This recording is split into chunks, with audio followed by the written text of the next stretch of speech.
Hey, what's up, Diamonds? It's your boy Doc Reid out here to talk about these relationships one more again.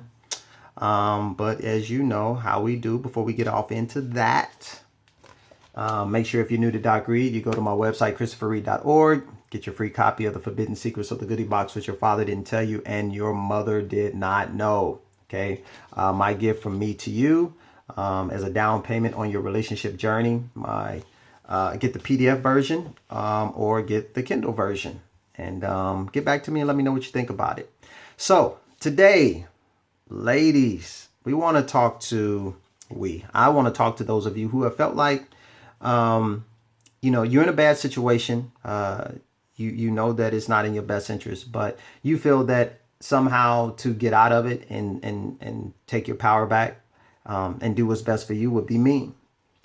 You have kind of done like in reverse what scripture talks about, that a man lays down his life for his wife. You have pretty much decided that you're going to lay down your life for a man, not a man who is showing you how much he cares about you, not a man who is showing you that he'll take a bullet for you, but a man who has been selfish and manipulative and all of this kind of stuff. But there again, your perspective is that I know if someone would just cut me off, like, I talk about the blocking ministry and, blocking people and cutting them off. And many times women would feel like, if somebody were to do that to me with no explanation, without some long drawn out speech and some sense of closure about how they're going to block me, I would be devastated. I wouldn't want that. So what you end up doing is you end up projecting that pain, your pain, onto the guy. And because you're a giver, just tend to be, my doormats, those of you who are very accommodating. It doesn't always have to be a giver. Sometimes it could be someone else, but most of the times it's those who deeply want to help other people and see other people thrive and succeed. You feel like that if I do this, I'm going to devastate the person, and you feel like somehow that that their emotional well-being is your responsibility. Now, I understand why this is, and I understand why you've chosen to sacrifice yourself. I understand why you've chosen to sacrifice your well-being for theirs, even though they have shown you time after time after time after time, they will not, have not, and are not going to do the same for you. Okay. But you just can't seem to live with yourself to stand up for yourself. All right. And many of you feel like this just wouldn't be right. I mean, you look at it from the standpoint of it's really a right or wrong.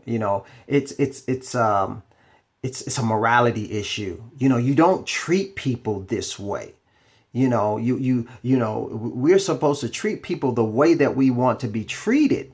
And to do something like this would just be unimaginable. I mean, this would make you barbaric. This is a very black and white thing with you. All right. There are no grays. Either you're good or you're bad. Either you're right or you're wrong. And for you, this would definitely be in the bad, wrong category. This is not something that you view that God would look kindly upon, you behaving in this manner.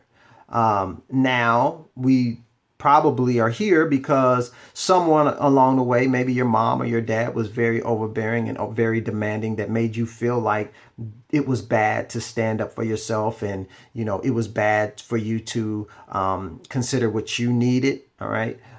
So this is pretty much how you got here. So God for you is even just an extension of that. And God would be waiting to, rain down fire and brimstone on you if you were to love your neighbor as you love yourself. Okay. God forbid that you would include the yourself part. And I don't know what Jesus was thinking when he said, let the dead bury the dead. He must have been on that day out to lunch. Okay.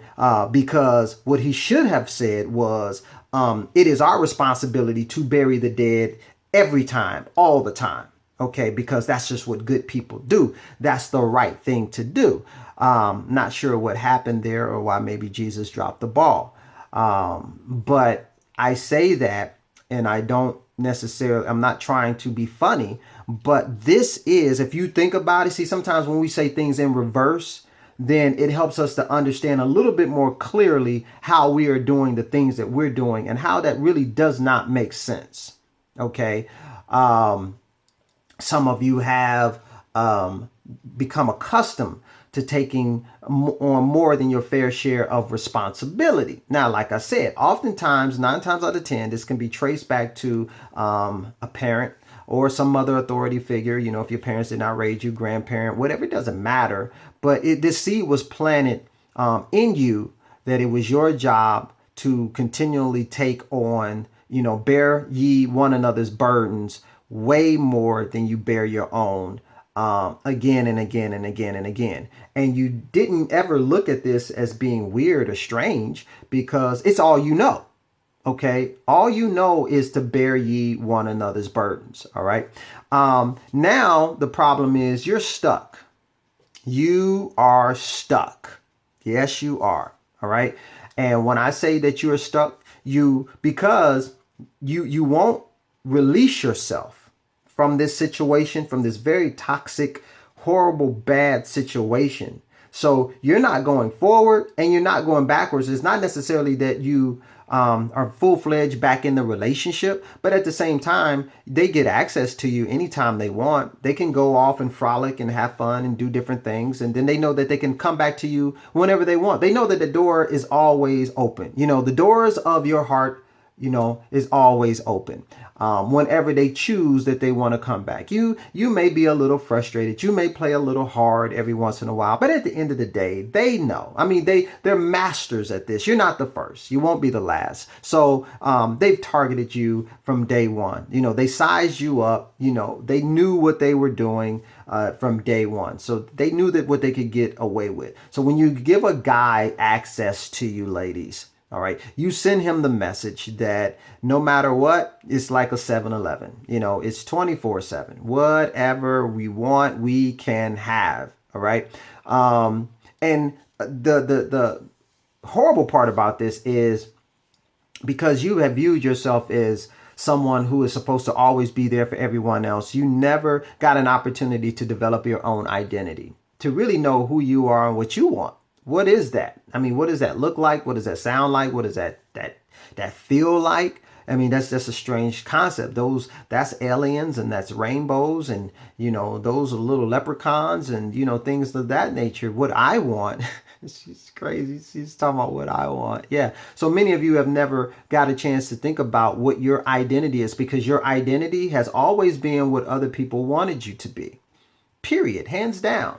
There was never an opportunity to actually sit back and take that time because you go from one relationship to another. You can't stand to be alone. That is like the kiss of death, because that, echoes in your mind. Nobody wants me. I'm not good enough. Nobody chooses me. So you fight being alone, okay, like the plague. That is bad. All right. Not understanding that that's exactly what you need so that you can heal and so that you can take time to find out who and what you are and what you want before you go off into the next relationship. Whereas now you're just going from relationship to relationship to relationship and you're really dating the same person over and over and over again.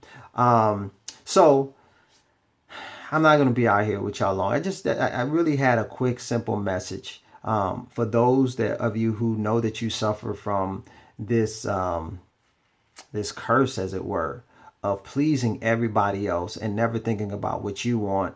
My thing is, how is that working for you? Is this in your best interest? And if the answer to that question is no, it's not in your best interest. Then my question to you is, what are you prepared to do about it? How are you prepared to move forward and stop this vicious, sick cycle of torturing yourself? Okay. Other people started it. Other people, initiated it, but then you picked up the baton and then now you have run with it. Okay. So my thing is, how long are we going to do this marathon of torture? Okay. So yeah, let me know. There was a great video, or a great interview, I should say, on the Facebook Live, um, that was done in my Facebook group this past Friday. I shared with some of you that we were doing an interview with a guy that had come out of a homosexual lifestyle. He decided that that wasn't what he wanted to do, but he talked about his challenges with sharing this with women and how that impacted his dating situations and whatnot. And also he talked about women who, if you're dating a guy who is struggling with, what do I want to do? Am I dating men? Am I dating women? But may not be forthcoming about that, because I believe, that is something that's kind of like necessary information for you to know so that you can make the decision that's best for you. Um, then he talked about different things that women can look at as signs to determine if that's what's going on, if the guy's not in full disclosure, letting you know what his desire is. So anyway, you can check out that interview. I really appreciate him for doing that. That's not something that's very easy to make yourself vulnerable in that way. And so every week, every Friday, we do an interview with a man, and all kind of men, ladies, because it's my job to go out and get these unicorns and donkeys and bring them to you so that you can see how we as men think. I'm telling you how men think, but I do really want you to be able to, look at a few different examples so you can say, oh yeah, Doc told us that, and that's true. So anyway, if you do need help with what we talked about today, if you find yourself being that person, get at me. Free 30-minute consult. That's what I do. We can chop it up and get to the heart of the matter of what's going on with you and why you're doing that. All right. So told you this wasn't going to take long. This was a quick word, just for me to come out here and, stir you up a little bit. And I'm going to get out of here and I'm going to get on with my day. God bless you. Y'all have a nice day, rest of the week. And I will talk to y'all later. Peace.